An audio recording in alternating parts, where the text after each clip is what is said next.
in my happy place. You're in your happy place. You'd imagine the workplace is a pretty happy one for Chris Evans. The BBC has made him and others very wealthy. Today, the broadcaster followed government orders and told us what they take home. So here it is. Chris Evans is the BBC's highest paid person on at least £2.2 million.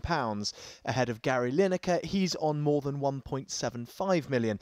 Graham Norton took home over £850,000 for his non-chat show work, while Strictly's Claudia Winkleman was paid at least £450,000. Is it right? Yeah. Is it? The most valuable man didn't have much to say about it this morning. What about his boss? If you were a public service worker, if you were a nurse, a firefighter, a policeman, looking at presenters whose pay packets are measured in the millions, how do you think you'd feel? Oh, I understand exactly that. We are spending their money and public money. And, you know, I know what average earnings are versus what we're paying some of these presenters, or indeed what I'm earning myself. So, I mean, so you've got to approach it. It's 10 times more valuable to be a person playing a nurse than being a nurse. Yes, I understand that.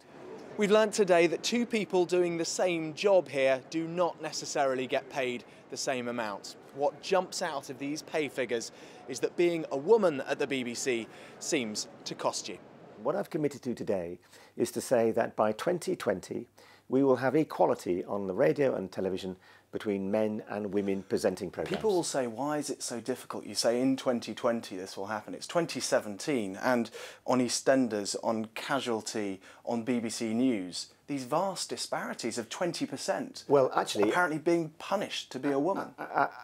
As it happens, if you look at drama, we already have equality between the sexes on who appears in lead roles. Not on EastEnders, we don't in pay. Let me deal with on screen. What you see between men and women is absolutely equal. Will the new female Doctor Who get paid the same as the old male Doctor Who? That's a negotiation I don't want to get into, but I would hope that that the new female Doctor Who, that Jodie gets the same as Peter. So now the BBC's shown its cards. Could you guess who gets paid more? I think Claire Balding. Claire Balding gets paid more? She gets paid 10 times less. That's a bit disappointing, really. Disappointed in society. That's not fair, but then again, how long has she been in the business? How long has he been? Yeah, but she's got a really good show, and Has she's she? got a really good sports show, and then they got her for the Olympics and everything. 10 times.